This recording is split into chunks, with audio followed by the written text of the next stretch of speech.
பல பேருக்கு தெரியாது. இருந்தாலும் இதை நான் பதிவு பண்றேன். வேற யாரும் இதை பேசவே முடியாது. தெரியாது. எம்ஜிஆர் அவர்கள் குஷ்புவோடைய மகள் திருமணத்துக்கு கூட போயிருக்காரு. அதுதான் நான் சொல்றேன். அதுதான் எல்லாரும் சொல்றாங்க. என்னன்னு கேட்டா, இந்த மரணம் என்பது என்ன சொல்லிருக்கேன்னா விடை தெரியாத கேள்விதான். குஷ்புடைய கல்யாணத்துக்கு போனாரு, அதனாலதான் அவருக்கு அப்படி. புரூக்லின் ஹாஸ்பிட்டல் அமெரிக்காவில் இருந்தபோது எம்ஜிஆர் உயிரோடு இல்லைன்னு சொல்லி திமுக தரப்புல பிரச்சாரம் பண்ணாங்க. அப்போ என்ன செஞ்சாங்கன்னா, யார் சொன்னா மக்கள் நம்புவாங்க எம்ஜிஆர் உயிரோடு இருக்கிறாருன்றத அப்படின்னு சொல்லும்போது அப்போ அழைக்கப்பட்டவர் பாக்கியராஜ். பாக்கியராஜ் அவர்களுடைய மனைவி இறந்தபோது முந்தானை முடிச்சு படம் வந்த காலகட்டம் அது. அப்போ ஜாண்டிஸ்ல அதாவது மஞ்சட் காமாலையால் அவங்க முதல் மனைவி இறந்தாங்க. அந்த நேரத்தில் ஒரு பெரிய ஒரு துக்கமான ஒரு சூழலில் பாக்கியராஜ் அவர்கள் நேரடியாக எம்ஜிஆர் அவருடைய வீட்டுக்கே போய் அந்த துக்க நிகழ்ச்சியில் பங்கேற்று. அன்பான வணக்கங்கள். தமிழ் திரையுலகத்தை பொறுத்த வரைக்கும் இல்லை, இந்திய திரையுலகத்தை பொறுத்த வரைக்கும் ஒரு துயர சம்பவம். அதுதான் இயக்குனர், நடிகர், இசையமைப்பாளர், பாடகர் என பல திறமை கொண்டவர் நம்ம பாக்கியராஜ் அவர்கள். அவரை பற்றி நிறைய பேருக்கு தெரியாத விஷயங்களும் நிறைய இருக்கும். இது சம்பந்தமாக நம்ம சேனல் நேயர்களுக்காக பேசுறதுக்காக திரு சேக்குவரா ஜெய்சங்கர் சார் அவர்கள். அவரோட கேட்பது நிறைய கேள்வி இருக்கு. வாங்க எடுத்துப்போம். ஐயா வணக்கம். சார் வணக்கம். சார், இயக்குனர் பாக்கியராஜ் அப்படின்னு தான் எல்லாருக்குமே தெரியும், நடிகர் பாக்கியராஜ் அப்படின்னு தான் எல்லாருக்குமே தெரியும். என்ன சொல்லப்போனா இசையமைப்பாளர் பாக்கியராஜ் கூட தெரியும், பாடகர் பாக்கியராஜ் கூட தெரியும். ஏன்னா அவர் ஒரு பாட்டும் பாடியிருக்காரு 2-3 படத்துல. அது நிறைய பேர் கூட தெரியாது. ஆனா அரசியல்வாதி பாக்கியராஜ் அப்படின்றது இங்க நிறைய பேருக்கு தெரியாது. இன்னைக்கு இருக்கிற கிட்ஸுங்களுக்கு அவர் ஒரு அரசியல் கட்சி ஆரம்பிச்சார், உங்களுக்கு தெரியும் நினைக்கிறேன். அந்த கட்சி ஆரம்பிக்கும் போது என்ன நடந்தது, எதனால அவர் அந்த கட்சி ஆரம்பிச்சாரு? எம்ஜிஆர் அவர்கள் இறந்த பிறகு இந்த ஜே ஜான் சொல்லி 2ஆ பிரிஞ்சது அதிமுக. அப்போ சில பேர் எம்ஜிஆரை படங்களில் எம்ஜிஆர் போட்டோவை காட்டினவங்க எல்லாருக்குமே ஆசை வந்துடுச்சு. என்னன்னு கேட்டிங்கன்னா அரசியல் கட்சி தொடங்கலாம். எம்ஜிஆர் போட்டோவை காட்டி எம்ஜிஆர் நான் ரசிகன் சொல்லக்கூடிய நபர்களே அரசியல் கட்சி தொடங்கும் போது எம்ஜிஆர் அவர்களால் அரசியல் வாரிசு என்று அறிவிக்கப்படலனா கூட சினிமா வாரிசு சொல்லி திரையுலக வாரிசு அப்படின்னு சொல்லி அறிவிக்கப்பட்டவர் பாக்கியராஜ். அதுக்கு காரணம் பாக்கியராஜ் மீதான தனிப்பட்ட அவர் மீதான ஒரு பிரியம். ஒரு கட்டத்தில் பாக்கியராஜ் அவர்களுடைய மனைவி இறந்தபோது முந்தானை முடிச்சு படம் வந்த காலகட்டம் அது. அப்போ ஜாண்டிஸ்ல அதாவது மஞ்சட் காமாலையால் அவங்க முதல் மனைவி இறந்தாங்க. அந்த நேரத்தில் ஒரு பெரிய ஒரு துக்கமான ஒரு சூழலில் பாக்கியராஜ் அவர்கள் நேரடியாக எம்ஜிஆர் அவருடைய வீட்டுக்கே போய் அந்த துக்க நிகழ்ச்சியில் பங்கேற்று அதுக்கப்புறம் அந்த துயரத்தில் அவர் வெளியான அந்த காலகட்டத்தில் பகிரங்கமாக அறிவித்தார், பாக்கியராஜ் என்னுடைய திரையுலக வாரிசு அப்படின்னு சொல்லிட்டு. அதுக்கு பிறகு பல படங்களில் எம்ஜிஆருடைய இந்த ஸ்டண்ட் காட்சிகள், இந்த சிலம்பம் சண்டை காட்சியெல்லாம் பல படங்களை வச்சாரு. அப்போ எல்லா இடத்தையும் எம்ஜிஆருடைய போட்டோவை காட்டுவார் பாக்கியராஜ். இப்படி நடந்துச்சு. அப்போ எம்ஜிஆருடைய ரசிகர் மட்டுமே என்று சொல்லிக்கொண்ட பலரும், அது நீங்கள் ராமராஜனை கூட நீங்கள் எடுத்துக்கலாம், அவங்கெல்லாம் ஒரு கட்டத்தில் ஒரு அரசியல் கட்சி தொடங்கணுன்ற அந்த எண்ணம் வரும்போது நாம ஏன் எம்ஜிஆர் இறந்த பிறகு நாம ஏன் அரசியல் கட்சி தொடங்கக்கூடாதுன்ற ஒரு எண்ணம் ஒன்று. அதே சமயத்தில் இன்னொரு விஷயம், தெரியாத ஒரு விஷயம் நான் சொல்கிறேன். எம்ஜிஆர் இதுதான் ரொம்ப ரொம்ப இது பல பேருக்கு தெரியாது. இருந்தாலும் இதை நான் பதிவு பண்ணுறேன். வேற யாரும் இதை பேசவே முடியாது. தெரியாது. எம்ஜிஆர் அவர்கள் இறப்பதற்கு முன்னாடி புரூக்லின் ஹாஸ்பிட்டல் அமெரிக்காவில் இருந்தபோது எம்ஜிஆர் உயிரோடு இல்லைன்னு சொல்லி திமுக தரப்புல பிரச்சாரம் பண்ணாங்க. திமுக தரப்பு எம்ஜிஆர் உயிரோடவே இல்லை, இவர் எம்ஜிஆர் இருக்கிறதா சொல்லி. அப்போ ஒரு தேர்தல் காலகட்டம். இங்கே எம்ஜிஆர் ஒருத்தர் உயிரோடு இல்லாத போது அது 3வது முறை, 2 முறை வெற்றி பெற்றுட்டார். 3வது முறை தேர்தல் வருது. அப்போ தான் இவர் மருத்துவமனையில் போய் சிகிச்சைக்காக போகிறாரு. அப்போ பரவலாக ஒரு கருத்து இருக்குன்னு கேட்டிங்கன்னா, அமெரிக்காவுக்கு போன அண்ணா பார்த்தீங்கன்னா 6 மாதத்துக்கு மேலே உயிரோடு இல்லை. அதே மாதிரி பார்த்தீங்கன்னா கண்ணதாசனும் அப்படி தான். இப்படி பார்த்தீங்கன்னா ஒரு சென்டிமெண்ட்லாம் அப்போ பேசப்பட்ட ஒரு காலகட்டத்தில் எம்ஜிஆர் அவர் உயிரோடவே இல்லைங்க, சும்மா இந்த கட்சிக்காரங்களாம் அந்த அதிமுக இருக்கிற இந்த அமைச்சர்கள்லாம், கொள்ளையடிச்ச அமைச்சர்கள்லாம் பொய்யா சொல்லிட்டு இருக்கிறாங்க, எம்ஜிஆரே இல்லை, அப்படி உயிரோட இல்லை அப்படின்னு ஒரு சொல்லக்கூடிய அந்த ஒரு காலகட்டத்தில் அப்போ என்ன செஞ்சாங்கன்னா, யார் சொன்னால் மக்கள் நம்புவாங்க எம்ஜிஆர் உயிரோட இருக்கிறாருன்றத அப்படின்னு சொல்லும்போது அப்போ அழைக்கப்பட்டவர் பாக்கியராஜ். பாக்கியராஜ் போய் அமெரிக்காவில் போய் முதலமைச்சர், அதாவது எம்ஜிஆர் அவர்களை சந்திச்சு எம்ஜிஆர் உயிரோடு இருக்கிறாருன்னு சொல்றது வந்து பார்த்தீங்கன்னா பாக்கியராஜ் அவர்கள் சொன்னால் நம்புவாங்க அப்படின்னு சொல்லி ஒரு காலகட்டம் வந்து பாக்கியராஜ் வந்து டிக்ளேர் பண்ணார். வந்து கேட்டால் எம்ஜிஆர் உயிரோடு தான் இருக்கிறாரு, நல்லா இருக்கிறாரு, சிகிச்சை பெற்று திரும்புறாரு சொல்லி அறிவிச்சார். அது ஒரு சென்சிட்டிவான ஒரு காலகட்டம். அதாவது பாக்கியராஜ் அவர்களை வந்து பார்த்தீங்கன்னா அமைச்சர்களே இங்கிருந்து வந்து அமெரிக்காவுக்கு வந்து கூட்டு போய் எம்ஜிஆர் நலமோடு இருக்கிறத வந்து அவர் சொன்ன பிறகு, ஏன்னா அவர் கலையுலக வாரிசுன்னும் போது ஜானகி அவர்கள் வந்து கூட இருந்து பார்த்துக்கிறாங்க. ஜானகி அவர் வந்து சொன்னாலும் இவங்க நம்ப மாட்டாங்க. ஏன்னா பல வந்து செய்திகள், ஏன்னா அந்த காலகட்டம் உங்களுக்கு தெரியும்னு கேட்டால் 2 கோஷ்டிகளாக இருக்கிற ஒரு காலகட்டம். இந்த அதிமுகவே வந்து பார்த்தீங்கன்னா 2 கோஷ்டிகளாக செயல்படுது. அப்போ ஜெயலலிதாவுக்கு ஒரு கோஷ்டி இருந்துச்சு, எம்ஜிஆர் அவர்கள் வந்து பார்த்தீங்கன்னா அந்த ஆரம் வீரப்பன் அவங்கெல்லாம் வந்து ஒரு கோஷ்டியாக இருந்தாங்க. அந்த ஒரு காலகட்டத்தில் திமுக இப்படி ஒரு பிரச்சாரம் பண்ணுது, என்னன்னா எம்ஜிஆர் உயிரோடவே இல்லைன்னு சொல்லி பிரச்சாரம் பண்ணுறாங்க. அப்போ யார் சொன்னால் நம்புவாங்க? பாக்கியராஜ் சொன்னால் நம்புவாங்கன்னு சொல்லி பாக்கியராஜ் மூலமாக வந்து டிக்ளேர் செய்தாங்க எம்ஜிஆர் உயிரோடு தான் இருக்கிறாரு. ஸோ இது ஒரு முக்கியமான. அதுக்கு பிறகு தான் எம்ஜிஆர் இறந்த பிறகு ஏன் வந்து ஒரு நம்ம வந்து பார்த்தீங்கன்னா வந்து எல்லாரும் அரசியல் கட்சி தொடங்க, கலையுலக வாரிசுன்னு சொல்லி நம்ம அறிவிச்சாலும் நம்ம ஏன் ஒரு அரசியல் கட்சி தொடங்கக்கூடாதுன்னு சொல்லிட்டு அப்போ தான் எம்ஜிஆர் மக்கள் முன்னேற்ற கழகம்னு ஒரு கட்சி தொடங்கினாரு. அது தொடங்கின வேகத்தில் நிற்க முடியல. காரணம் கேட்டால் ஜெயலலிதா அணி வந்து ரொம்ப ஸ்ட்ராங்காக வந்து இருந்தாங்க. இவரால் வந்து அந்த அளவுக்கு இவரால் வந்து கூட்டத்தை சேர்க்க முடியல. எம்ஜிஆருடைய ரசிகர்கள் தன் பக்கம் இறந்த பிறகு எப்படியும் வந்துருவாங்க, அதிமுக தொண்டர்கள்லாம் வந்துருவாங்கன்னு இவர் எதிர்பார்த்தாரு. அது மாதிரி வரல, நடக்கலை. அது அங்கே வந்து ஜெயலலிதா வந்து தன்னை வந்து ஸ்டாண்ட் பண்ணி. இப்போ எம்ஜிஆர் அவர்கள் வந்து என்னுடைய கலையுலக வாரிசுன்னு தான் சொன்னதை தவிர எனது அரசியல் உலக வாரிசு சொல்லலை. ஆனால் இவர் என்ன நினைச்சாருன்னா, அரசியல் வாரிசுன்னு சொல்லனாலும் பார்த்தீங்கன்னா இன்னொருத்தர் சொல்லிட்டு தான் பிரச்சனை கிடையாது. இப்போ இவர் கலையுலக வாரிசுங்க, இவர் வந்து அரசியல் வாரிசுன்னு. அரசியல் வாரிசு பிளாங்கா விட்டு போயிட்டார்ல, யாரையும் சொல்லவே இல்லையே. ஜெயலலிதாவையோ யாரையுமே அரசியல் வாரிசு எம்ஜிஆர் சொல்லலை. ஆனால் இவரை வந்து என்ன சொன்னார்னா, இவர் வந்து கலையுலக வாரிசுன்னு போது அப்போ என்ன சொன்னா, அரசியல் வாரிசு யாரும் வந்து சொல்லாதனால நாம ஒரு அரசியல் கட்சி தொடங்கி அதிமுக கட்சி கூட நுழைய முடியாது. ஆனால் நாம ஏன் வந்து எம்ஜிஆர் மக்கள் முன்னேற்ற கழகம் ஒரு கட்சியை தொடங்கலாம்னு சொல்லிட்டு அரசியலை தொடங்கினாரு. ஆனால் அதுக்கான சரியா ஒர்க் அவுட் பண்ண முடியல அவரால்.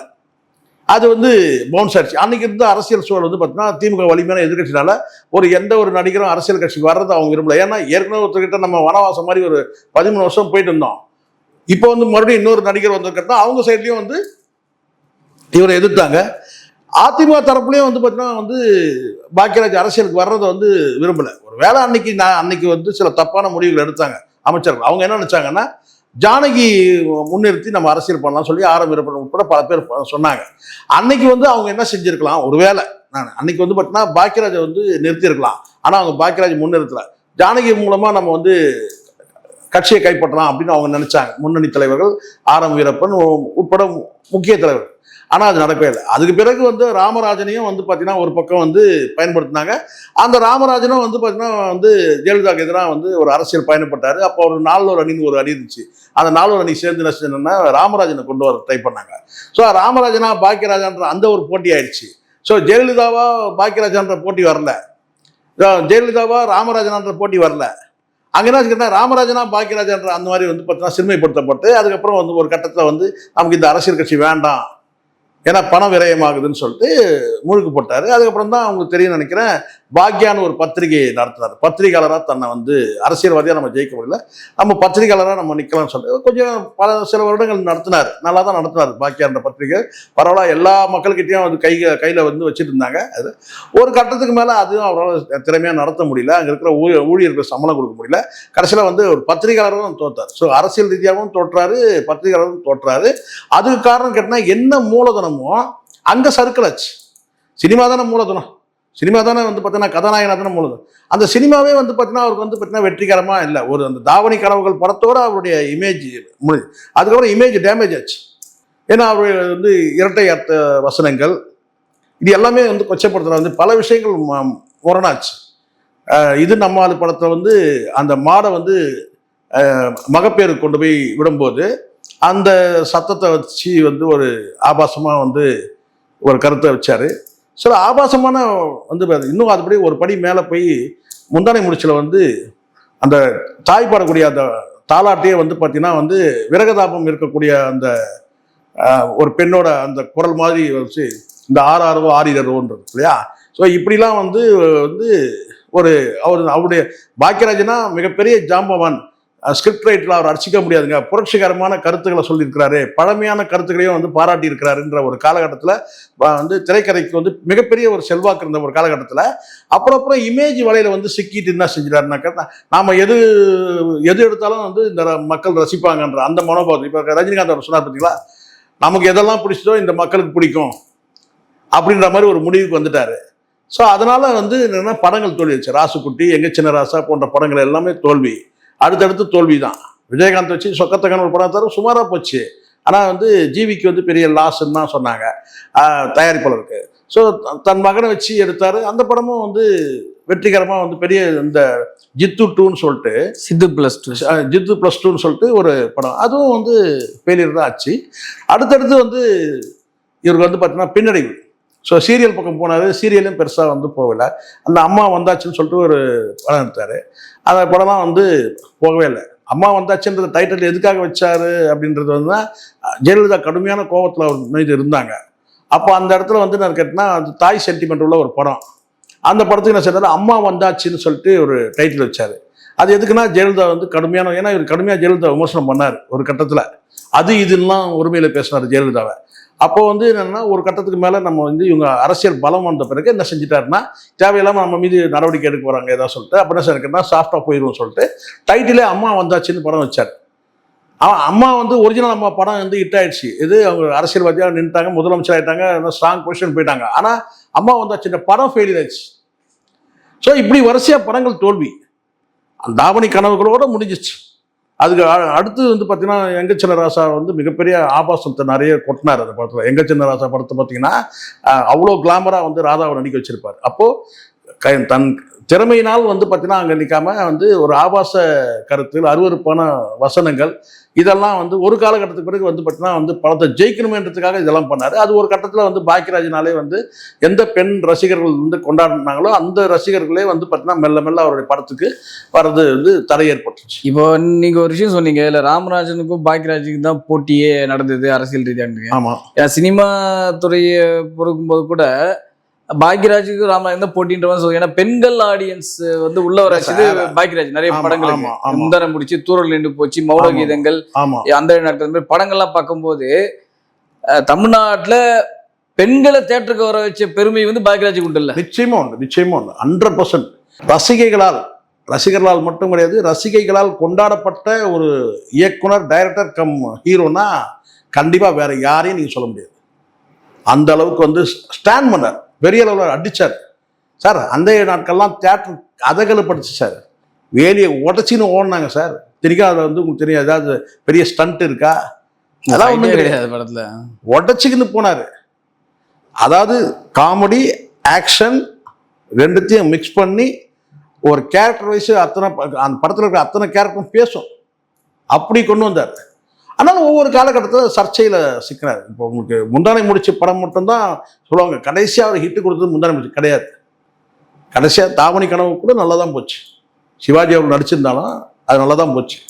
முந்தானை முடிச்சுல ஒரு சர்ச்சையான சில விஷயங்கள் வச்சு, முதியோர் கல்வியை வந்து இவர் வந்து நாசப்படுத்துறாரு, கேவலப்படுத்துறாரு. அன்னைக்கு முதியோர் கல்வின்னு ஒரு திட்டம் கொண்டு வந்தாங்க, முதியோர் கல்வின்னு ஒரு திட்டம்.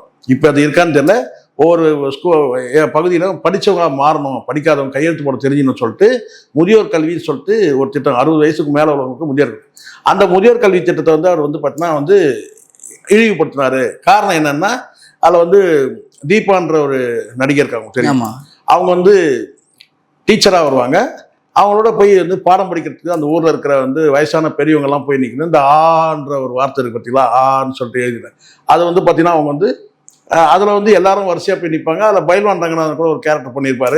அவரும் வந்து பார்த்தீங்கன்னா வந்து டீச்சர் எனக்கு வந்து சொல்லிக் கொடுங்கன்னு சொல்லிட்டு அவரும் போய் என்ன சொல்லி கேட்டால் அந்த கியூவில் நிற்பாங்க. அதாவது என்ன, கை பிடிச்சி சொல்லி தருவாங்க ஆன்றதை. அந்த டீச்சர் கை பிடிக்கணுமேன்றதுக்காகவே வந்து இது பண்ணாங்க. அது வந்து ஸ்கூல் டீச்சர் சைடில் கடுமையான எதிர்ப்பு இருந்துச்சு. முதியோர் கல்வி வந்து பார்த்தீங்கன்னா ஆதரிக்கிறவங்க அந்த அதை வந்து பார்த்தீங்கன்னா வந்து விமர்சனம் பண்ணாங்க. ஏன் பாக்யராஜ் கைது செய்யணும்லாம் சொல்லி அந்த டைமில் வந்து சொன்னாங்க. அதுக்கு பிறகு வந்து அந்த படத்துலேயே வந்து இந்த தாயோட தாலாட்டான ஆறாறு ஆறியர் பாட்டை வந்து பார்த்தீங்கன்னா விரகதாபத்தோட பாடுற மாதிரி கதாநாயகி பாடுற மாதிரி வச்சாரு. இப்படி சில சர்ச்சைகள்லாம் இருக்கதான் செய்யுது. ஆனால் இது கடந்த காலத்தில் வந்து நீங்கள் அந்த 7 நாட்களில் வந்து எடுத்த அந்த நற்பெயர்லாம் வந்து இதை டேமேஜில் வந்து காப்பாற்றிச்சுன்னு சொல்லலாம். ஏன்னா அந்த 7 நாட்களில் கிளைமேக்ஸில் வந்து அற்புதமான ஒரு கிளைமேக்ஸ். இன்னைக்கு வரைக்கும் அதுக்கு வேற ஆல்டர்னேட் கிடையவே கிடையாது. எவ்வளோ பேர் என்னென்னோ அந்த டியூட் படத்தில் கூட இதுதான் ட்ரை பண்ணாங்களே, அது பாக்கியராஜ் மாதிரி அந்த இடத்துல யாருமே அப்படி பண்ண முடியாது. காமெடியில் வந்து அடிச்சுக்க முடியாது சார். அது அவருடைய காமெடி தனியாக அலாதியாக இருந்துச்சு. நீங்கள் இன்று போய் நாளை வேணும் ஒரு படம் இருக்குது. அந்த படத்தை நீங்கள் பார்த்தீங்கன்னா ஒரு ஒரு 3 பேர் வந்து பார்த்தீங்கன்னா வந்து உங்களுக்கு தெரியும், அந்த கண்ணா லட்டு தின்ன ஆசையாக அதே படம் தான், அந்த படம் தான். 3 பேர் சேர்ந்து ஒரு அந்த கதாநாயகிட்ட நல்ல பேர் எடுக்கிறதுக்கு ட்ரை பண்ணுவாங்க. இவர் 4ஆவதாக ஒரு நபர். இவர் எப்படி இவர் சக்ஸஸ் பண்ணுறாருன்றது அந்த 3 பேர் பண்ணக்கூடிய அந்த இதெல்லாம் வந்து பார்த்தா அந்த படத்தில் வந்து ஹிந்தி பண்ணிட்டுக்கிட்ட வந்து ஹிந்தி கற்றுக்கிற மாதிரி ஏ காவ்மே ஏ கிசான் ரகு தாத்தா அப்படின்னா ரகு தாத்தான்றதுன்னா ரகு தாத்தான்னு. ஸோ அச்சுகள் அவ்வளோ காமெடியாக இருக்கும் அந்த படத்தில். அது மாதிரி வந்து பாமா ருக்மணின்ற படத்தில் 2 பொண்டாட்டிக்காரன் பாடுற அவசியம் காட்டியிருப்பார். சின்ன வீடு படத்தில் வப்பாட்டி வச்சுக்கிட்டா என்ன நடக்கும்ன்றத காட்டியிருப்பார். இப்படி அவருடைய படங்கள் அத்தனையுமே வந்து படமே கிடையாது சார். அது பாடம். ஒரு வப்பாட்டியை வச்சுக்கிட்டா கண்ணுக்கு வந்து பார்த்தீங்கன்னா வந்து இருக்கிற பொண்டாட்டியை இருக்கும்போது ஒரு வப்பாட்டி வந்து வச்சுக்கிறதுன்றது இருக்கு இல்லையா. பல பேருக்கு அந்த சிக்கல் இருக்குது. அதை ரொம்ப நுணுக்கமாக எடுத்திருப்பாரு. அதாவது உருவத்தில் வந்து மனைவியானவங்க வந்து ஒரு 2 டெலிவரி பார்த்தாச்சுன்னா அவங்க வந்து உடல் பருமன் ஆயிடுவாங்க. அப்போ வந்து இவர் ஸ்லிம்மாகவே இருப்பார் ஒரு கணவன். அப்போ வந்து பார்த்தீங்கன்னா வந்து சூட்டபிள் இல்லைன்னு சொல்லிட்டு இவருக்கு ஏற்ற மாதிரி வந்து ஒரு வப்பாட்டி. ஸோ அந்த வீட்டில் நடக்கிற அதாவது அந்த குடும்பத்தில் நடக்கிற பிரச்சனையை எடுத்திருப்பாரு.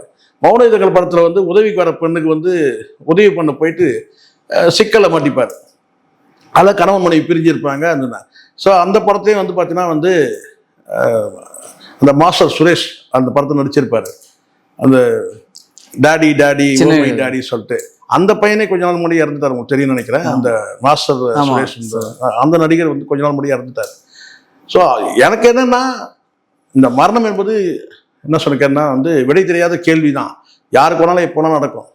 என்ன சொல்கிறேன், இங்கே உங்ககிட்ட உட்காந்து பேசியிருக்கிறேன், அடுத்த நிமிஷம் நமக்கு என்ன நடக்குன்னு நமக்கு தெரியாது தான். ஆனாலும் என்னென்னா ஒரு நோய்வாய்ப்பட்டு நீண்ட காலம் தப்படுறாரு. இப்போ தான் ஒரு 4 நாளைக்கு முன்னாடி ஒரு வாரத்துக்கு முன்னாடி பிறந்த நாள்லாம் கொண்டாடி இருக்கிறாரு. அவ்வளோ சந்தோஷமா. எப்படி இந்த மாதிரி ஆச்சு? இவரு குஷ்புவோடைய மகள் திருமணத்துக்கு கூட போயிருக்காரு. அதுதான் நான் சொல்றேன். அதுதான் எல்லாரும் சொல்றாங்க. என்னன்னு கேட்டா ஸோ எனக்குலாம் என்னன்னு கேட்டா அந்த மாதிரி ஒரு தொலைதூர பயணம் இந்த 70 வயசு கடந்துருச்சுன்னா இந்த பயணங்கள் தொலைதூர பயணங்களை அவாய்ட் பண்ணும். ஒரு எல்லாருக்குமே நான் சொல்றேன், இந்த 70 வயதை கடந்தவங்க அத்தனை பேரும் சொல்றேன். அது நீங்க 60லேருந்து 70 வரைக்கும் நீங்க போய்க்குங்க. 70 வயதை கடந்துட்டா முடிஞ்ச வரைக்கும் நீங்க வந்து அதுக்காக 4 சவத்துக்குள்ள முடங்கிருக்குன்னு சொல்ல, இந்த வெளித்தூர பயணங்களை வந்து எடுக்காதீங்க. அதாவது தண்ணியும் காற்றும் எல்லாமே அங்கே வந்து பார்த்தீங்கன்னா ஒரு மாறக்கூடியது. அந்த மாதிரி இடங்களுக்கு நீங்கள் பயணப்படாதீங்க. உங்களுக்கு வழக்கமாக நீங்கள் பயணப்படக்கூடிய இடங்கள் இருங்க. ஆனால் அங்கே ஒட்டுமொத்த சீதோஷ்ண நிலையே மாறக்கூடிய இடங்களுக்கு தயவு செய்து பயணத்தை மேற்கொள்ளாதீங்க. வயதானவர்கள் அத்தனை பேருக்கு நான் சொல்கிறேன், 70 வயதை கடந்த அத்தனை பேருக்கு நான் சொல்கிறேன், ஏழை பணக்கார அத்தனை பேருக்குமே சொல்கிறேன். நீங்கள் இந்த ஒரு இடத்துல இருந்து இன்னொரு ஸ்டேட்டுக்கு போகும்போது அங்குள்ள தட்பவெப்பம் எல்லாமே மாறுது. அது உங்கள் உடலுக்கு ஏற்றுக்குமான்றதை பாருங்கள். இப்போ எப்படி வந்து பிறந்த குழந்தை மட்டும் தான் வந்து வயதானவங்க கூட ஒரு பிறந்த குழந்தை ஒரு 6 மாத குழந்தைக்கு வந்து பார்த்தீங்கன்னா நீங்கள் நினச்சிங்கன்னா இங்கே ஒரு கல்கட்டாக்கு நினச்சா வந்து பாம்பே நினச்சா வந்து கேரளா அப்படி போவீங்களா? போக மாட்டீங்க. ஏன்னா அங்கே சீதோஷ நிலை மாறும். அது மாதிரி வயதானவங்களும் கிட்டத்தட்ட 70 வயசை கடந்துட்டீங்கன்னா நீங்கள் ஒரு பழக்கப்பட்ட வந்து பகுதியிலிருந்து நீங்கள் வேற ஒரு ஸ்டேட்டுக்கு போகும்போது அங்கே உள்ள சீதோஷ நிலை, அங்கே உள்ள தண்ணி, இது எல்லாமே உங்களுக்கு வந்து ஒத்து போகுமான்றதை பாருங்கள். ஆனால் இந்த தொலைதூர இந்த மரணத்துக்கு அதுதான் காரணம் உடனே இழுத்து விட்டுறாதீங்க. குஷ்பு ஒரு கல்யாணத்துக்கு போனார் அதனால தான் அவருக்கு அப்படின்னு சொல்லி அப்படி இழுத்து விட்டுறாதீங்க. நான் அந்த அர்த்தத்தில் சொல்ல, பொதுவாக ஒரு மாவட்டம் விட்டு ஒரு மாவட்டம் அல்லது வந்து ஒரு மாநிலம் விட்டு மாநிலம் நீங்கள் போனீங்கன்னா அங்கே உள்ள வந்து சீதோஷ நிலை மாறுது. அப்போ உங்களுடைய உடல் அந்த எப்படின்னு பாருங்க. அது அன்றாட வந்து மருத்துவ சிகிச்சை எடுக்கிறவங்களா நீங்கள் இருந்தீங்கன்னு வச்சுங்க, இப்போ ஊசியோ அல்லது மாத்திரையோ எடுக்கிறவங்களா இருந்தால் அந்த ஊருக்கு போகும்போது அந்த மாத்திரையோடு போகணும். ஒரு நாள் தானே 2 நாள் தானே அது பரவாயில்ல நம்ம அட்ஜஸ்ட் பண்ணிக்கலாம் அப்படின்னு சொல்லி நடக்கூடாது. அன்றாட மாத்திரைகள் எடுக்கக்கூடியவங்க வெளியூருக்கு போகும்போது அந்த மாத்திரையோடு சேர்ந்து பயணப்படணும். அது சில நேரத்தில் கேர்லெஸ்ஸாக இருக்கிறதுக்கான வாய்ப்பு இருக்குது இல்லையா. அதிக வந்து சந்தோஷமான கொண்டாட்டங்களை வந்து பார்த்தீங்கன்னா பங்கேற்கும் போதும் சிக்கலாகுதுன்னு சொல்கிறாங்க உளவியல் நிபுணர்கள் சொல்கிறாங்க. இந்த ஹார்ட் அட்டாக்லாம் ரொம்ப சந்தோஷமாக இருந்தாலும் ரொம்ப எக்ஸைட்டாக இருந்தாலும் பிரச்சனைன்றாங்க, ரொம்ப துக்கமாக இருந்தாலும் பிரச்சனைன்றாங்க. அதனால் வந்து ஒரு ஒரு தொலைதூர பயணத்தை, இது மாதிரியான கொண்டாட்டங்கள், ஒரு தொலைதூர பயணத்தை 70 வயசுக்கு மேலே இருக்கவங்க அவாய்ட் பண்ணிக்கிறது நல்லதுன்னு நான் நினைக்கிறேன். சரி சார், இவ்வளோ நேரம் அழகாக பொறுமையாக பதில் சொல்லியிருந்தீங்க. சரி, பாக்யராஜோடைய ஆத்ம இறைவனை சார்ந்துட்டு நம்ம வேண்டிக்கிறோம். Thank you very much. நன்றி சார்.